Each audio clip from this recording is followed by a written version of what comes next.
Quer dar um mergulho nas leituras? O Observador está a premiar quem lê além das manchetes. Temos um Kindle para oferecer por dia em observador.pt. 15 dias, 15 Kindles. Assine hoje o Observador com mais de 45% de desconto e habilite-se a ganhar. Assinar o Observador nunca soube tão a férias.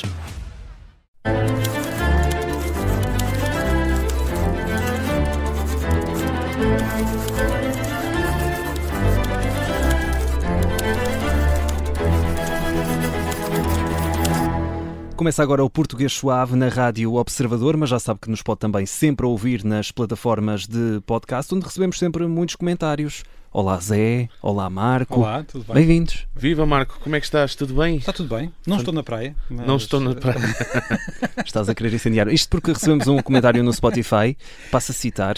Caro professor, porquê é que parte do princípio que não estamos na praia a ouvir o Português Suave? Por acaso não estou, mas uma coisa não impede a outra. E é verdade. É verdade. E toda a gente sabe que se é caro professor é direcionado a ti. Exato, Marco porque Neves. nós aqui não temos cargos. Podia ser uma alcunha.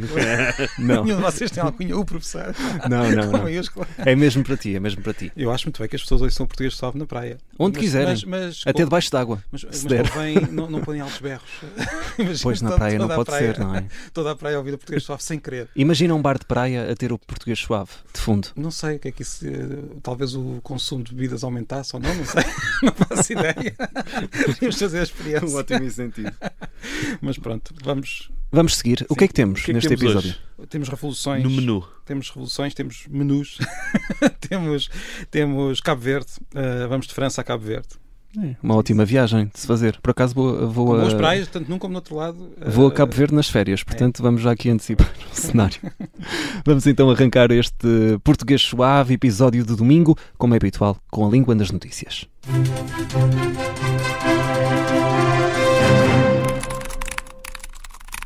A língua nas notícias, no Português Suave, com o Marco Neves, e vamos fazer uma viagem até à Bastilha. Queres falar da Revolução Francesa? Neste caso vamos fazer uma viagem para o futuro, porque normalmente nós falamos das notícias da semana anterior, mas neste caso vamos falar das notícias de amanhã, para quem está a ouvir isto na rádio. 14 de julho, o grande dia da Bastilha, da Revolução Francesa, e por causa disso achei por bem falarmos um pouco da palavra revolução na língua das notícias e depois do francês já a seguir no mapa da língua. Não é a primeira vez que vamos à França. Já fomos várias vezes. Já fomos várias vezes. O francês tem uma importância grande para a nossa língua, para o bem e para o mal. Há pessoas que ficam muito irritadas com o número de galicismos no português, mas sobre isso falamos já daqui a pouco. Eu queria só lembrar que a palavra revolução é muito importante em muitas línguas, incluindo no português, e no francês, e no inglês. É muito associada. Se nós não dissermos nada, só disser revolução, eu não sei se concordam comigo, a pessoa irá pensar na Revolução Francesa. Talvez seja a Revolução. Talvez seja aquela primeira que vem à cabeça. Sim, não foi a primeira, houve outras, mas é a primeira que vem à cabeça. Não vem do 25 de Abril, mas percebo. Mesmo assim, eu não sei, eu acho que a minha...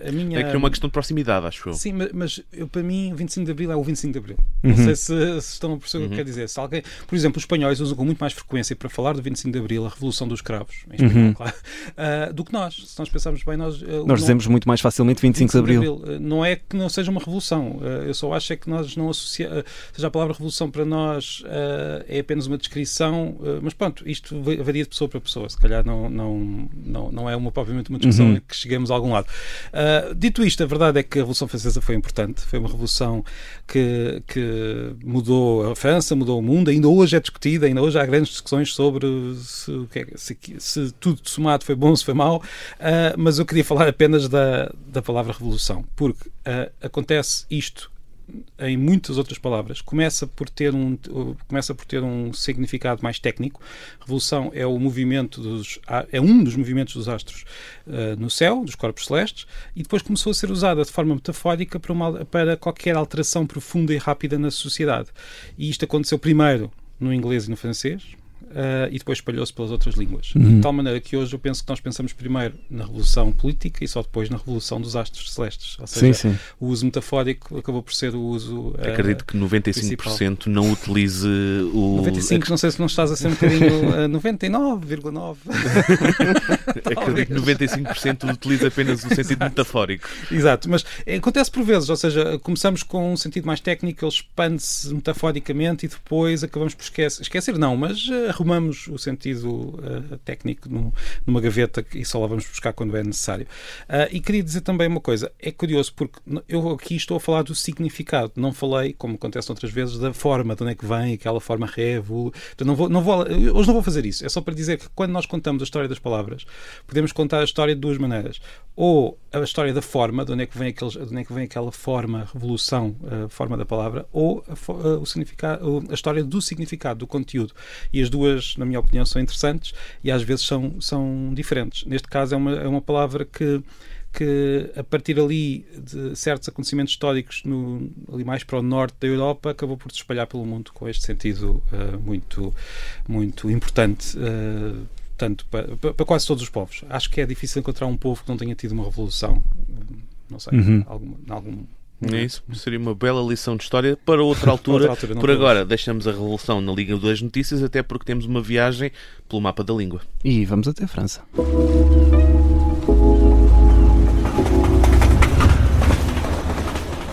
Mapa da língua, Marco, continuamos em França, não é? Sim, continuamos em Isto França. Hoje é só países. Ainda vamos a Cabo Verde.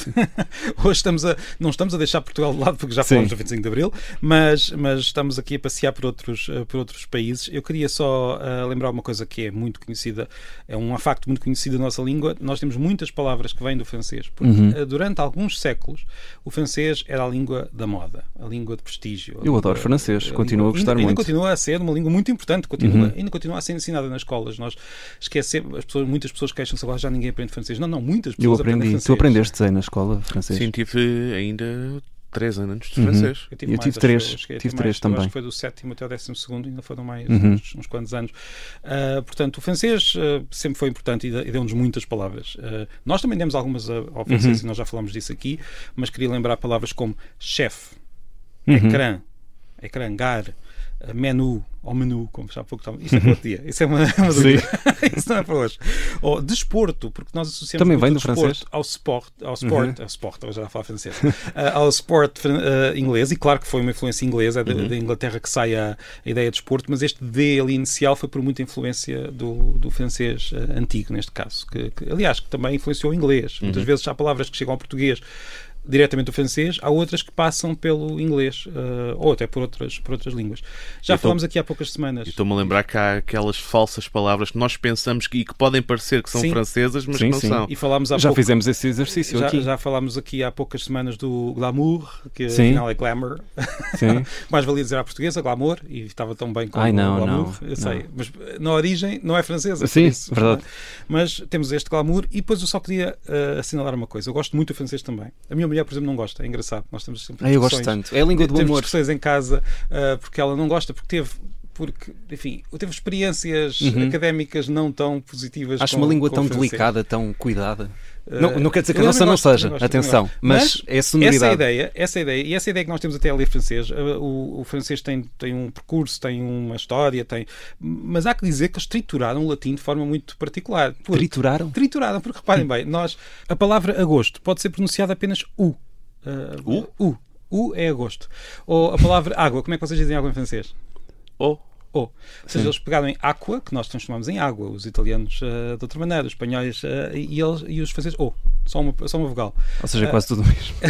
Ou seja, eles têm muitas palavras homófonas, e nós não vemos isto com tanta facilidade, porque na escrita eles não fazem isto, ou seja, na escrita eles recuperam uma forma mais latina, digamos assim. Mas há pessoas a brincar que dizem que isto foram germânicos do norte do que é hoje a França, que aprenderam latim, mas decidiram, digamos, pegar no latim, fazer uma bola e começar a brincar com aquilo, até se tornar uma língua muito diferente. E é de facto a língua latina que mais se afastou na oralidade do latim. O francês é algo muito diferente do latim. Um romano que chegasse agora aqui e ouvisse um português a dizer água, conseguiria perceber a ligação a aqua, não é? Se ouvisse o francês a dizer ficaria a olhar para ele, que será isto? Agora estou-me a lembrar, há um meme que já é antigo e circula nas redes sociais, diversas palavras francesas em que o som é sempre o mesmo. Agora estou-me a lembrar disso. E possivelmente estas duas estão lá. Eu lembro-me de já ter visto isto várias vezes. Entre muitas outras. Eles, repare, nós dizemos muitas vezes o inglês é muito simples na forma verbal porque é tudo os mesmos I sing, you sing, he sings. Só mudamos. Se vocês olharem para o francês na sua versão oral, também a maior parte das formas verbais no presente são as mesmas. A maior parte, não todas, não chegam ao mesmo ponto que o inglês. Portanto, o francês tem uma simplicidade fonética que é disfarçada pela complexidade ortográfica. E pronto, foi uma viagenzinha à França. Vamos terminar esta viagem em França e vamos até Cabo Verde.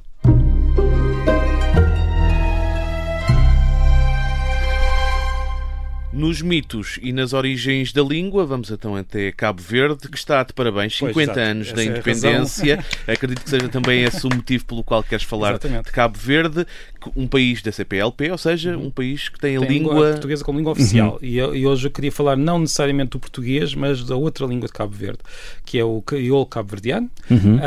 O Cabo Verde, este é um dos primeiros mitos. O primeiro mito é este: os cabo-verdianos falam só português. Falam português, aprendem português na escola, aprendem português, usam português no Parlamento, na televisão, na literatura. Há grandes escritores de língua portuguesa cabo-verdianos, mas a língua materna dos cabo-verdianos é o crioulo cabo-verdiano, que eu pessoalmente acho que poderíamos chamar, eu sei que muitos cabo-verdianos não concordam comigo neste ponto, poderíamos chamar apenas cabo-verdiano, não há qualquer mal em usar. Crioulo é o tipo de língua, mas eu sei que emocionalmente a ligação ao nome que os cabo-verdianos têm é o nome crioulo, é o nome que usam.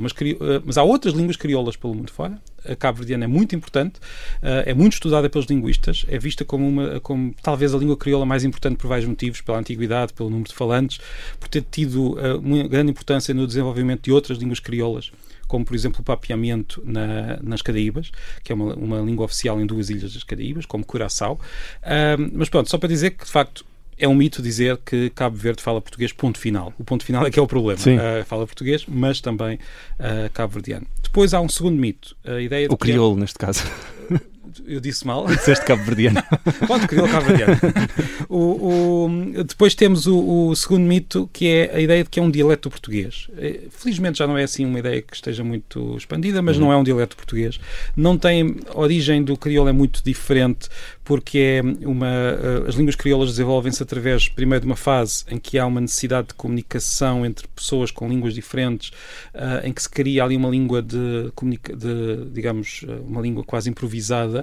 Neste caso estamos a falar da história da escravatura no Atlântico Norte, em que foi necessário para muitas pessoas comunicar-se entre pessoas que não tinham a mesma língua. A partir daqui, não é aqui que se criou o crioulo, é quando esta língua é ensinada às crianças, que então criam uma gramática toda. Nós já falámos disto aqui, aliás, e aí criam o crioulo, que tem uma gramática muito diferente o crioulo cabo-verdiano tem uma gramática muito diferente da portuguesa. Por exemplo, a concordância dos nomes exige que se saiba se é um nome animado ou um nome inanimado, que é uma coisa que em português não existe enquanto categoria gramatical. Por inanimado e animado, por exemplo, é o quê? Uma pessoa? Uma camisa é um nome inanimado. Uma pessoa chamada Jorge é um nome... Animado. Mas não é só isso. Por exemplo, se eu disser pessoa é um nome na categoria animado. Ou animado no sentido... pode ser humano. Um animal também é. Em certas línguas, eu não sei se o crioulo cabo-verdiano também é assim, certos astros também são postos na categoria de animado, mas isto já depende depois de cada uma das línguas. A questão é uma categoria gramatical, portanto não quer dizer necessariamente que é como o género em português. Ser feminino ou masculino não tem diretamente que ver com o sexo para muitas coisas, não é? Às vezes uma mesa não é feminina, é simplesmente uma categoria gramatical. E o cabo-verdiano tem essa categoria que o português não tem. Portanto, só para dar um exemplo muito concreto de um ponto onde as línguas se distinguem, portanto, a gramática é diferente. Depois temos outro mito, a ideia de que, como o cabo-verdiano não tem uma só forma de escrever, não é possível padronizar, não é possível usar na escrita, mas todas as línguas passaram por fases em que foi necessário padronizar, criar um padrão, criar regras. O cabo-verdiano está nesse processo, apesar de ser uma língua muito antiga, não está terminado.